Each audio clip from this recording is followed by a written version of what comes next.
Hello viewers, this is Priyanka from Business Northeast. We welcome you to Business Conversation.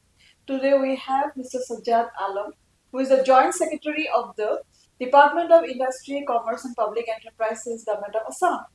Recently we know that Assam has represented itself in the India Energy Week 2025. So from Sir we'll learn what are the things achieved from this representation, what Assam has gained, and other stories of the industry and commerce of the region. Thank you, sir, for coming to the show. Thank you. Sir, we would like to know what is your experience to represent Assam in the India Energy Week 2025. India Energy Week is a major event which is being undertaken by the Ministry of Petroleum and Natural Gas along with other major stakeholders to showcase India's hydrocarbon and the peripheral energy sectors. And in this regard, we know that Assam is a major hydrocarbon power and with a long heritage, having one of the earliest discoveries of oil and natural gas in the world, and especially we had the world's second oldest refinery, and so also the discoveries of natural gas in were the first in this part of the world. Only later other neighboring regions, especially in the Middle East or Russia, discovered. So, but over the years, we needed more investment to keep our sector growing. So this was a good opportunity to showcase Assam in the world energy scene, not only in the domestic but also in the global scenario. And this event was one of the right kind of fora. We already participated in the 2023 edition, and we are again participating in this year's edition as well.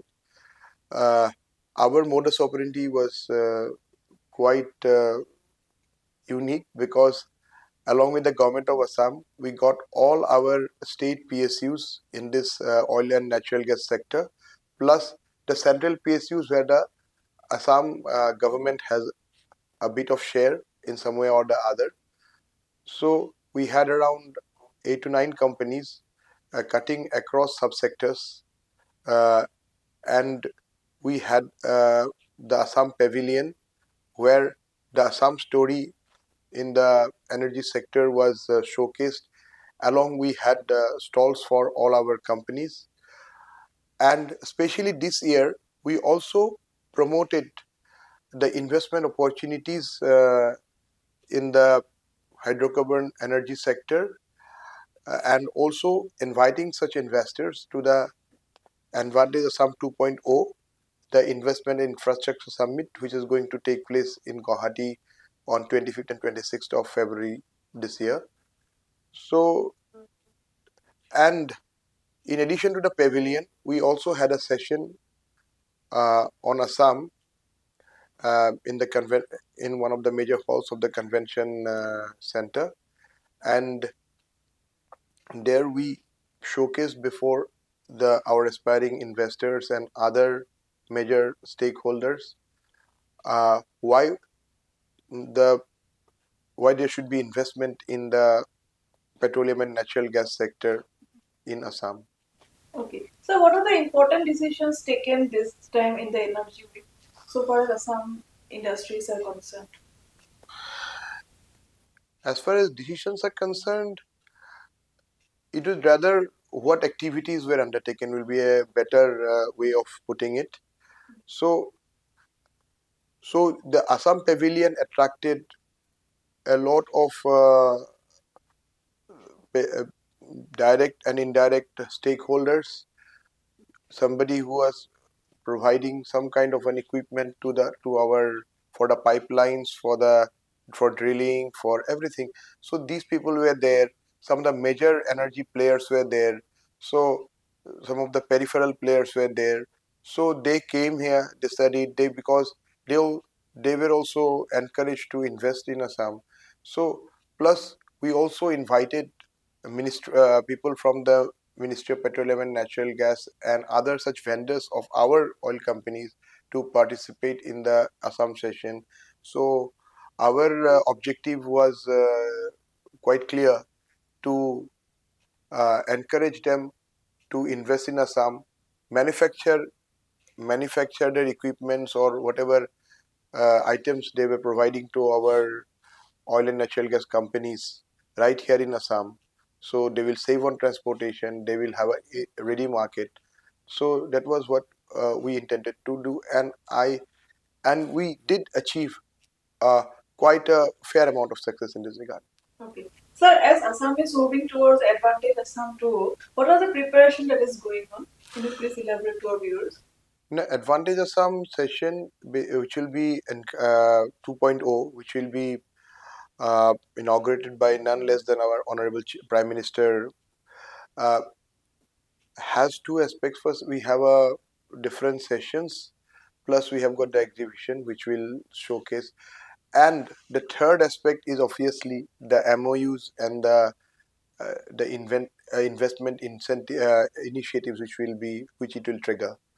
So one of the sessions will be on on the petroleum and natural gas, or rather the hydrocarbon energy sector, where the different major players, there will be keynote address followed by a panel discussion on various aspects of this sector. This will also uh, answer the queries of many an aspiring investor.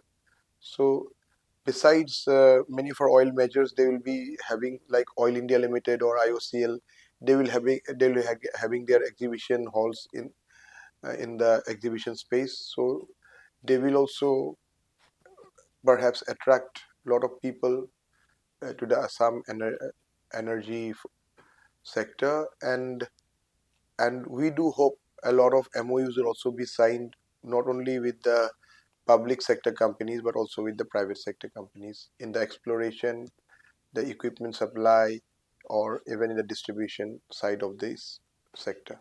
So, what is the revenue generation of this sector now? Do you think it should improve? There are quite a number of facets to this revenue thing, because when you because revenue, if you say the production base, if you have more investment in the extraction side, you will have, and more on and you will have more investment, because all our refineries are also expanding. So uh, but if the oil is produced, oil and natural gas is produced, the royalty comes to the government of Assam. That is a major source of revenue. Plus, if we have more and more petrochemical products based on natural gas and oil, so that itself from uh, that also creates revenue in the form of VAT or GST. So, in addition to that, uh, it if because this is a tangible revenue, we also have an intangible revenue, because it will also create a lot of employment. It will also direct employment as well as indirect employment in the form of truckers, tankers, which will when it runs within the state, that will also uh, generate revenue and develop the peripheral sectors of this economy. So, what are the current projects taking place in this sector? Obviously, we have this. Now, let us go step by step. If you uh, First and foremost is that uh, I won't elaborate, because, but I'll just say that Assam has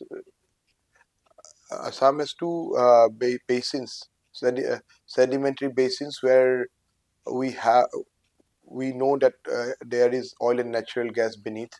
One is the Upper Assam Basin, another is the uh, Assam Arakan Belt. Assam Upper Assam Basin, I think by the very name you understand what is Assam Upper Assam Basin. But Assam Arakan Belt starts from the Karbi Anglong Dima Hasao region right through Barak Valley to Tripura and Mizoram. So so we know that we used to know that Upper Assam basin had almost run out because we had been extracting gas and oil since a long time, right from the 18th century, and only 10% was supposed to be left. But on the other hand, in the Assam Arakan belt, you have 90, almost 90% are in the yet to discover. Uh, but after the Bagjan incident, we found that no, there is a big right underneath there an impermeable layer of rock. We had a large presence of gas, which although the huge prospecting has been done, but we don't have the actual figures. But one thing is very clear.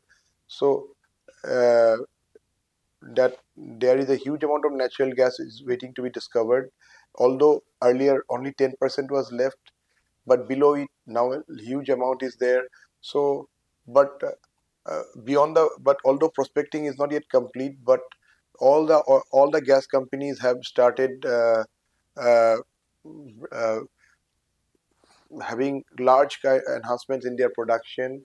Oil India, ONGC, and even the new players like Vedanta and Oilmax, HOCL. Everybody is because so this is so the reserves when it is finally estimated will be quite huge.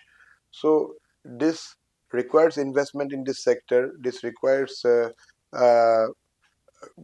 large investments, but with good returns. So this is one aspect. Then second, of course, we that will obviously generate revenue. Then you also have in the petrochemical sector because a lot of new chemicals are coming up. You have got that methanol and formaldehyde. They are being produced by APL. So also that polymers being produced by BCPL. So all of them have prospective down the line industries. So this is a lot of investments are possible in this respect as well. Okay. So as there is more and more emphasis on renewable energy these days, both from country and the state, so how the sector is willing to leverage on this and do some good things for the society and for the industry and company? Now, when you say renewable energy, earlier it was known as non-conventional energy. That is actually sometimes a misnomer as well because natural gas itself is very clean because when you are using methane, the carbon imprint is quite low. And now we have got again down green hydrogen is also there. So hydrogen which is extracted from natural gas. So so you can't say that these are not clean energy. Natural gas, green hydrogen, they are definitely clean energy. We are trying to phase coal out, but for your kind information, we have just heard, and there is a possibility of gasification of coal as well, where coal will not be used as such. It can be converted into natural gas.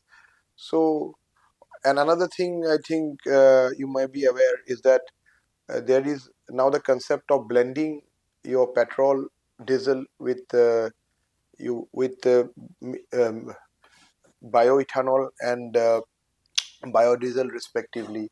For that, a lot of bioethanol, both generation one, which uses destroyed food grains, plus generation two, which is bamboo, is being done by NRL.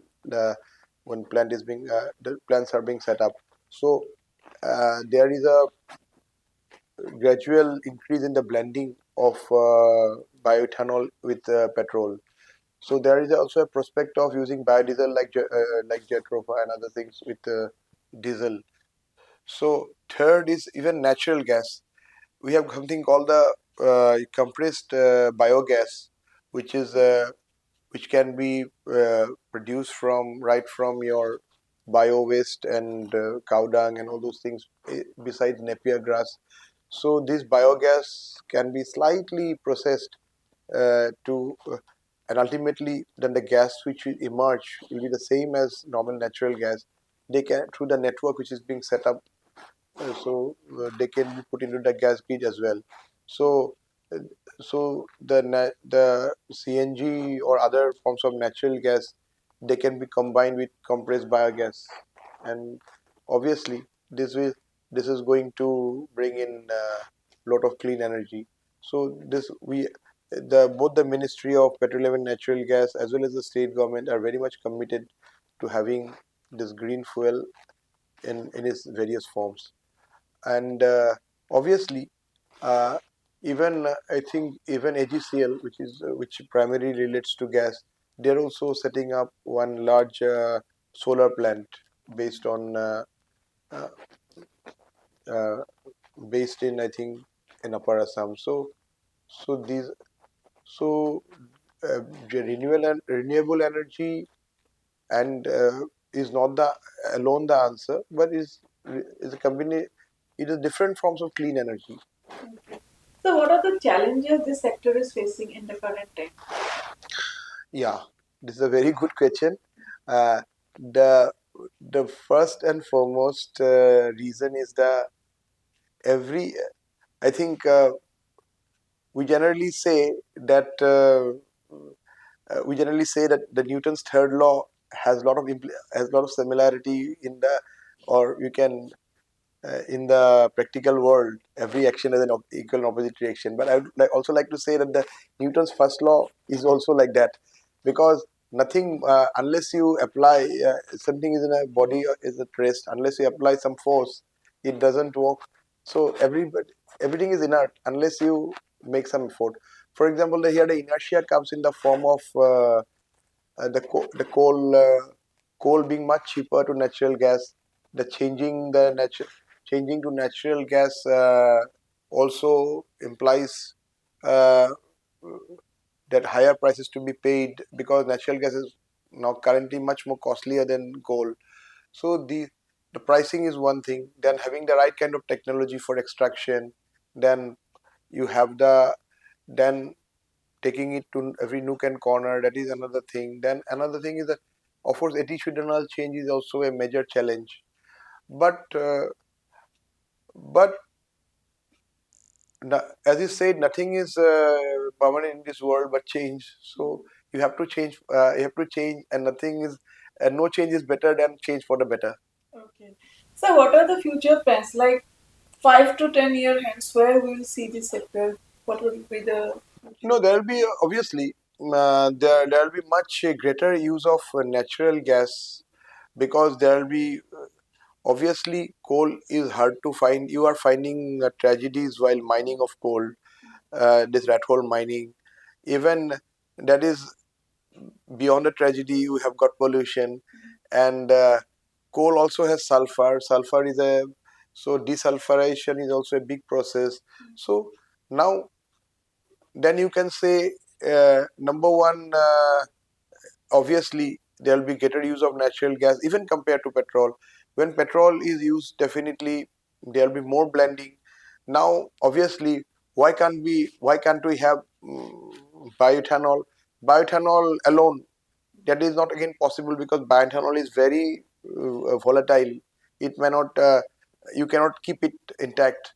So but there will be more technologies, so we can have greater blending of bioethanol with petrol. So then another sector, so at the same time, this entire sector is coming.